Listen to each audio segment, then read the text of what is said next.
This is an exclusive presentation from Federated Media. Unholstered.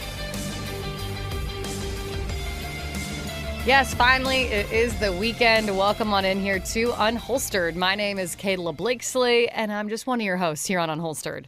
Good morning, everyone. I'm your other host, Captain Sophia Rosales-Gatina from the Fort Wayne Police Department, and welcome back to Unholstered. For those of you who are just tuning in for the first time, this show is all about telling and sharing stories that don't often get discussed when it comes to law enforcement. If you've missed any previous episodes of Unholstered, you can download the Unholstered podcast anywhere you download a podcast. And let me just say, no topic is off limits. Nope. We've gotten into some pretty dicey conversations here on the show.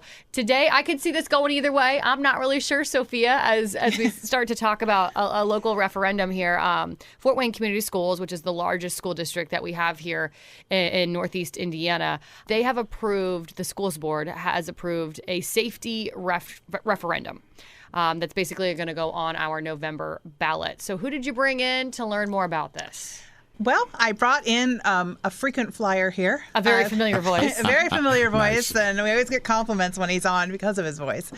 But I did bring on Deputy Chief Mitch McKinney, and I'll let him introduce himself again. Hey, thanks for having me again. Yes, Mitch McKinney, Deputy Chief, Fort Wayne Police Department and Director of Community Relations. And part of my duties is to make sure that we have our school resource officers with Fort Wayne Community Schools. Thanks for having me. I always say to you, Mitch, that, if the whole police thing doesn't work out, you definitely could have a career in radio. Right on. I'll keep that So in mind. just for reference, though, he just finished emceeing a event for Macmillan Health this weekend, and everybody loved him. I think he got another job offer from there for to MC another event. I was at an event not too long ago where Mitch was emceeing it as well, and I even made a Facebook post about it because I said, "Can you please come MC our next event? I don't know what it's going to be, but can you just commit to emceeing He's it?" very It was fun, fantastic. and he does a good job. Thank you. He does a fantastic job. You do wear a lot of hats, Mitch, and you do great work at all of them. I kind of want to hone in a little bit, not so much on the fact that you kind of oversee the school resource officers, but that is going to play into this conversation today as we talk about this FWCS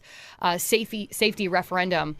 I feel like a lot of folks don't know much about this. I'm going to put my hand up and say self-included for that as well. But yet I feel like folks should know about this, particularly because it's going to be on the November ballot. So just let's start from the very beginning. What is this referendum? How did it come to fruition?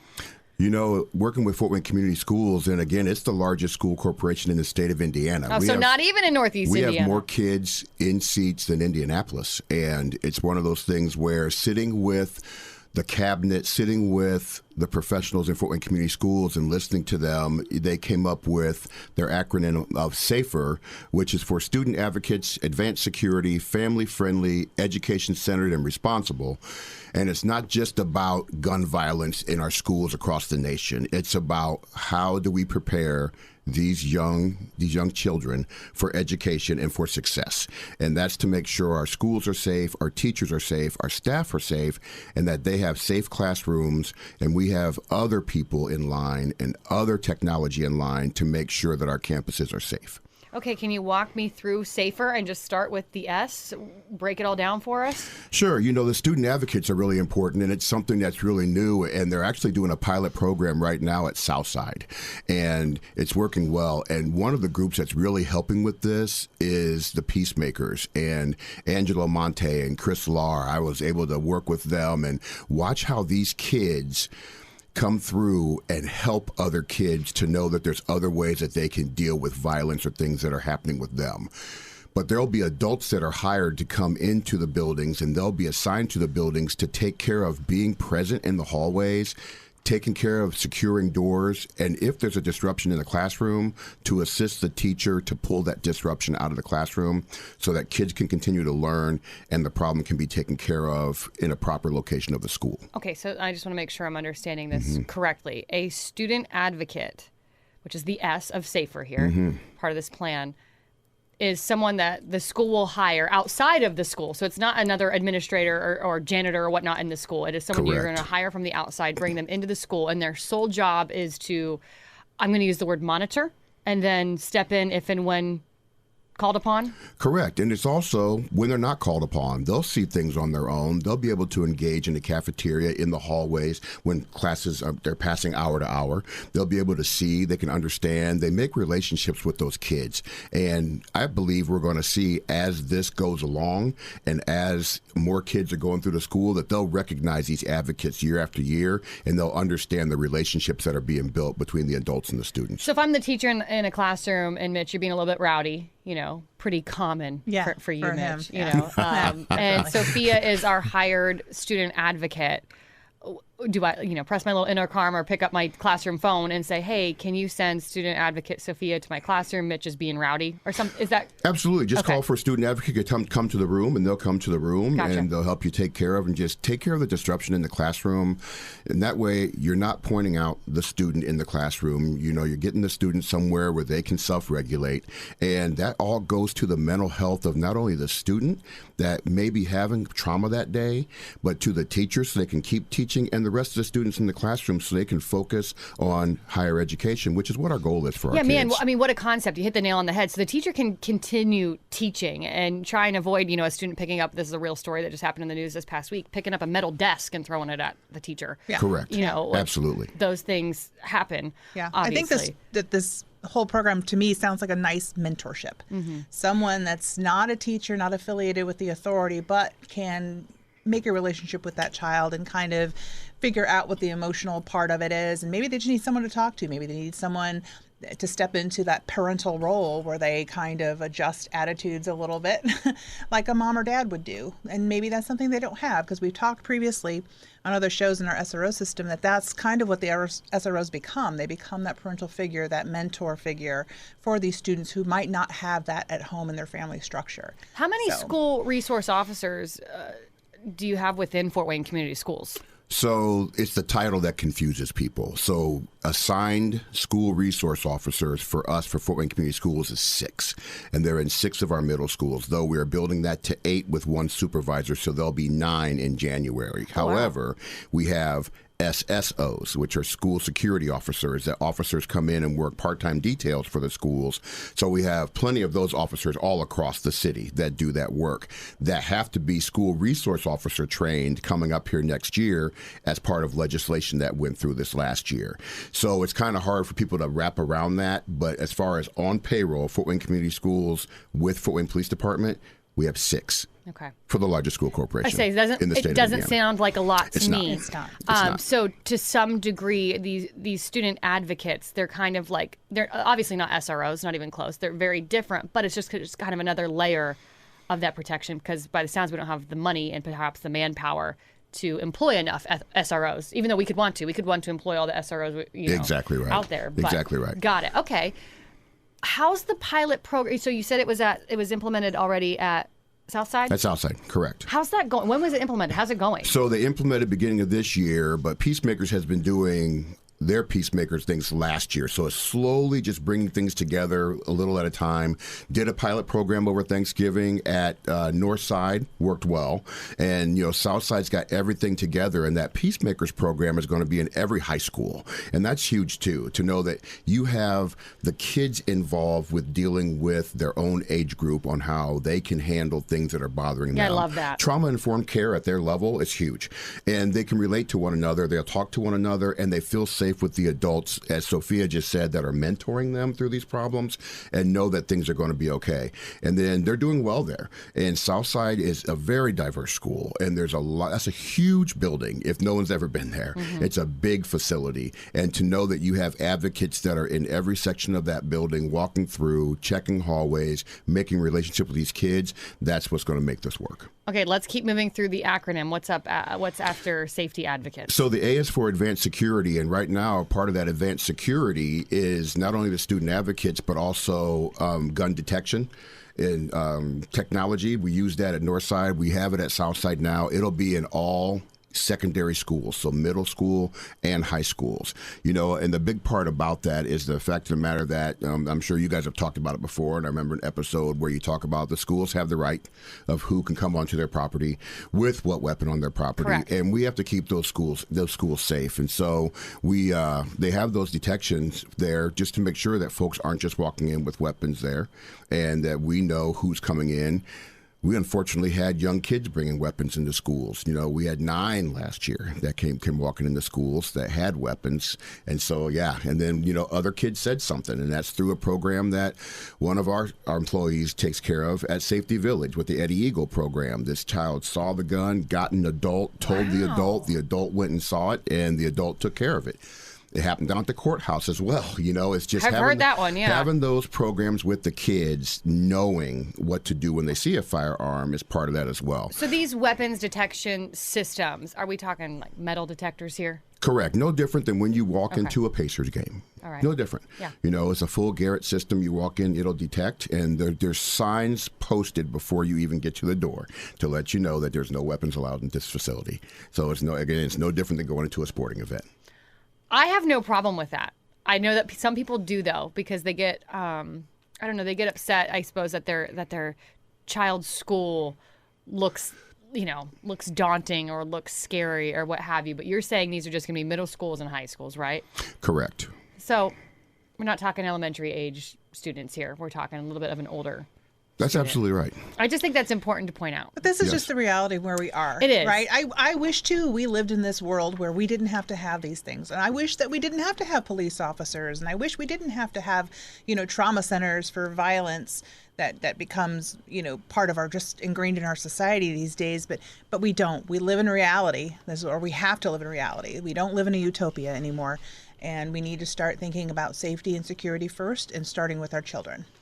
Let's keep moving because we've got still a few more letters to get through here. Right. I've got so many questions still. What's the F? So the F is for the family friendly, because we want to make sure that we know that the families are included with everything that's happening in our schools.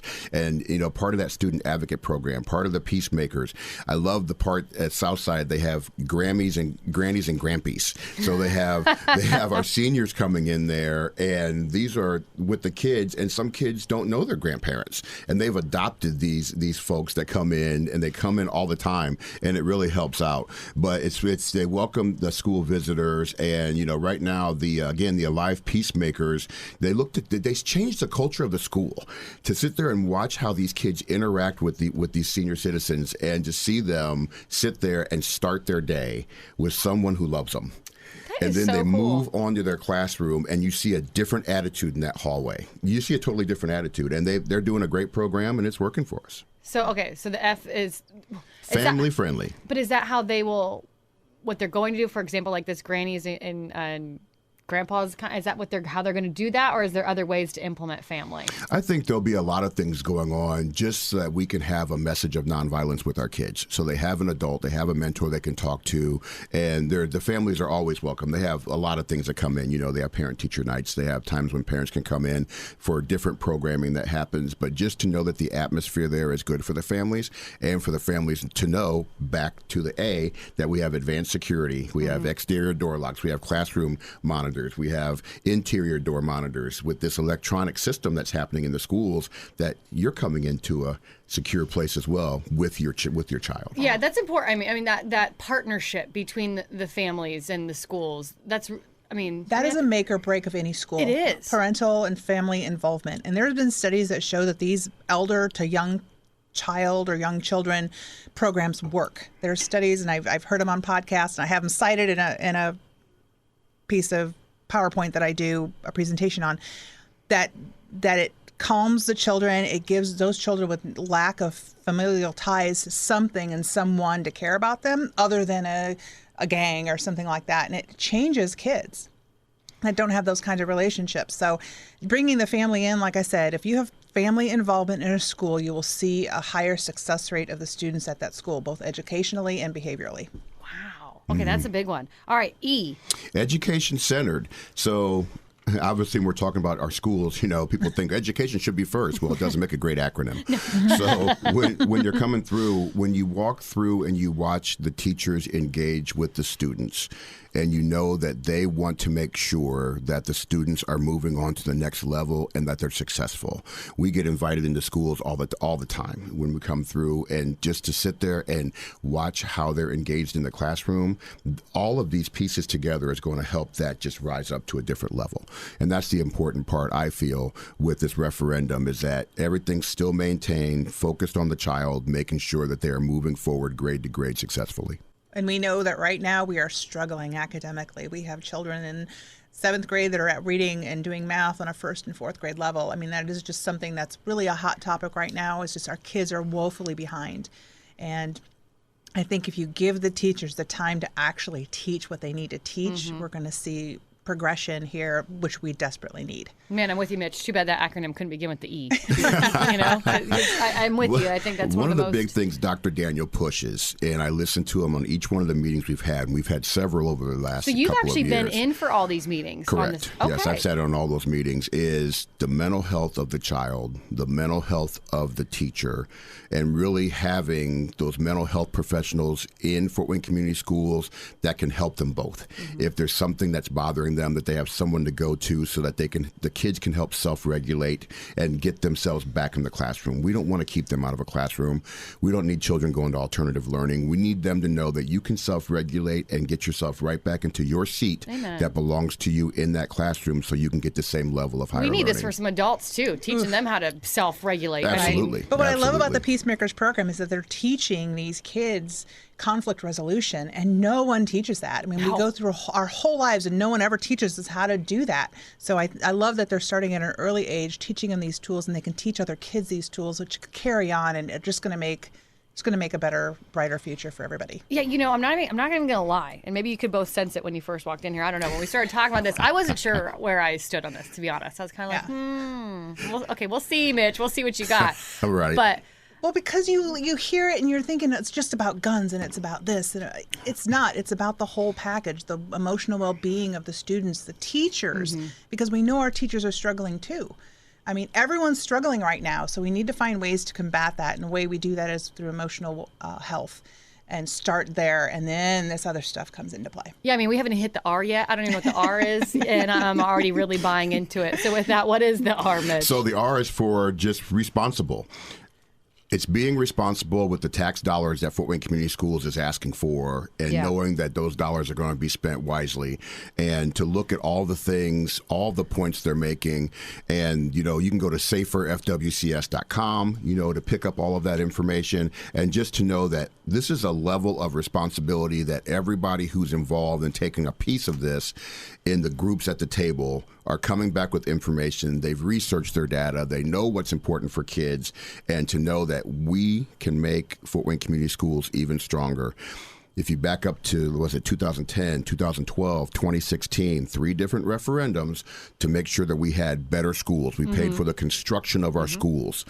So why wouldn't we take the same effort in 2023 to make sure that those schools are safe and those kids have a safe place to be, and family-centered and responsible education for our kids? One of my questions was going to be, which you kind of answered it, was, was the Fort Wayne Police Department involved in putting together this plan? But you're saying you were there lockstep for all of the meetings, Mitch. So then were you obviously kind of giving your expertise? Were they asking for it? I mean, how did that partnership work? For me, it was when Chief Reed asked me to step in for the meetings for him, it was for me to just gather data on my own with what I already work with the Fort Wayne Community Schools, to gain understanding on what they were saying, and to make sure to report that back to the chief and ask him, hey, where do you see us in this compared to what we already have? And we're already doing this same work. Our school resource officers are mentors. They're always law enforcement officers, but they're mentors to these kids. If they're not there for the day, the next day they come back, those kids are ready to get them, because the kids miss them when they're not there. They've made those relationships year after year. They want to see them. They come talk to them when they have problems. So we've had an established program for quite some time. So, I mean, when it comes to this referendum, though, specifically, is there a certain presence or role that the Fort Wayne Police Department will have in it?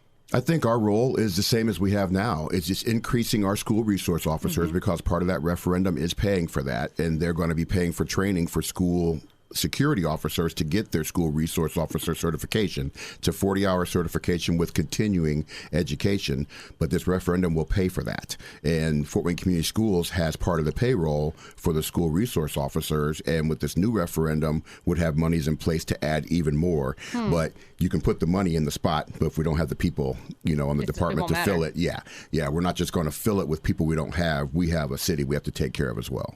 What is this going to cost the taxpayer in Fort Wayne Community School District? For the district, it's basically the referendum would let the district collect up to $12 million annually through additional property taxes.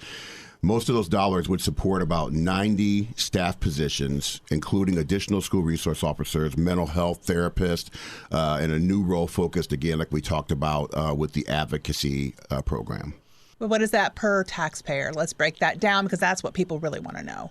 So the estimated maximum cost is $76 a year, an amount based on the district's average homestead property value, shows about $167,325.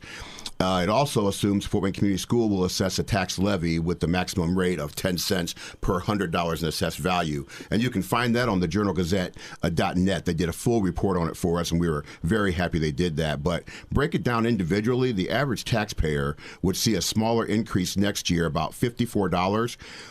Because FWCS has budgeted $7.2 million spending plan with a 6-cent tax rate. So basically, they're breaking it down to not to get hung up on the referendum language, because the estimated annual cost is $76 for the average Fort Wayne Community School home.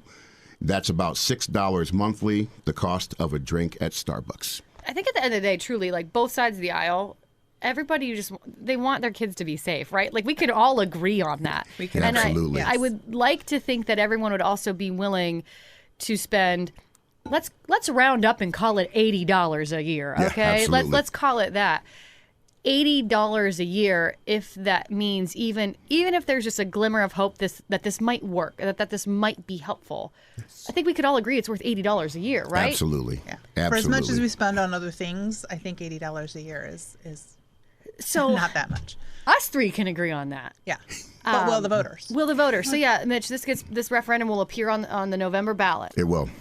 It will. Can I ask you what kind of feedback thus far y'all have received?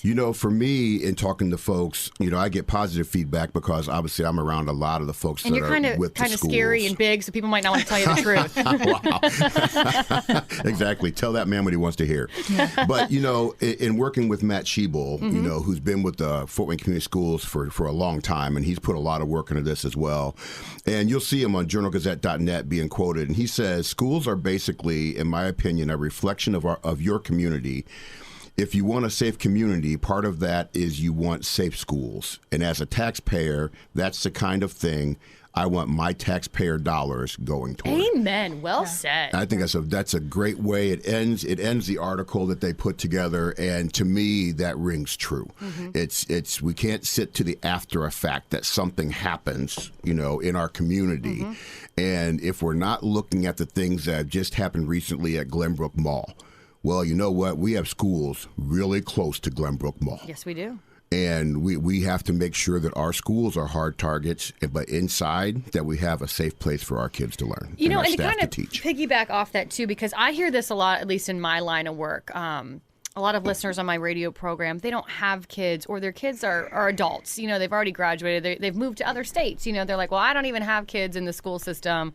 I don't want my taxpayer dollars going to that, so on and so forth. But to piggyback off of that quote there, our schools are a reflection of our community. On top of that, the kids who are in the schools right now, they are our future doctors. They are our future financial advisors. They are our future senators and congressmen and women. I mean, they are the people who are going to be making decisions for us when we're in our 70s, 80s, or 90s.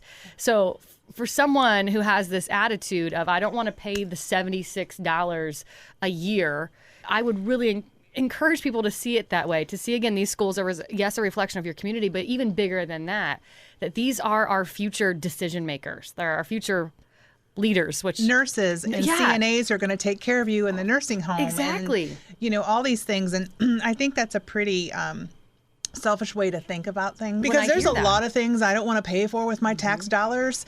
You can see the gridlock that we have, and we're still paying people's wages even when they're not working. So there's a lot of things I don't want to pay for, but we do so out of necessity, because that's our duty.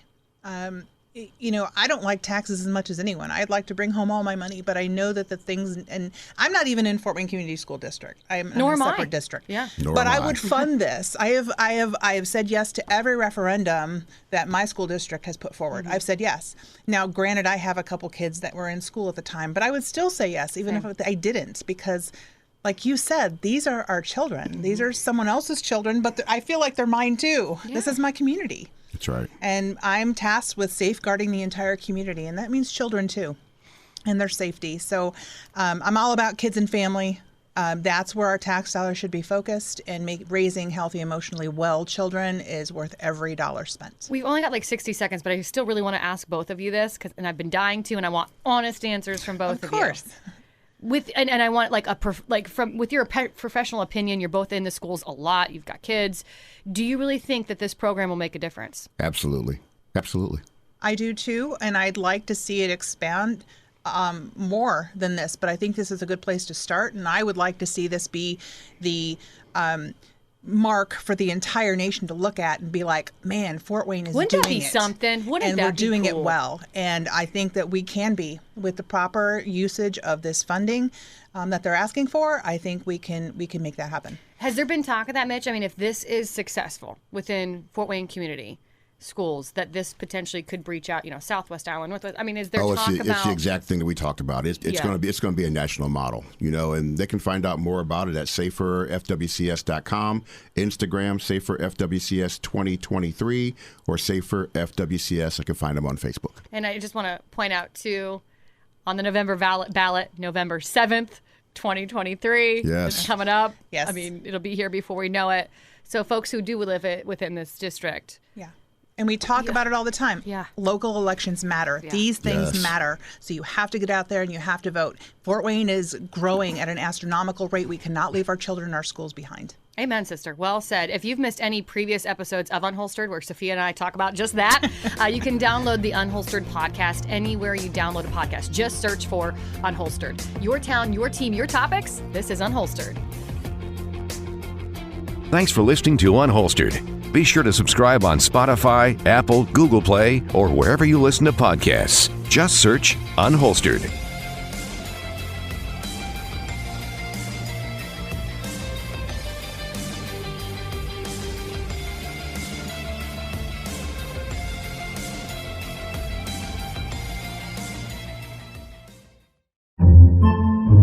Podcasts by Federated Media.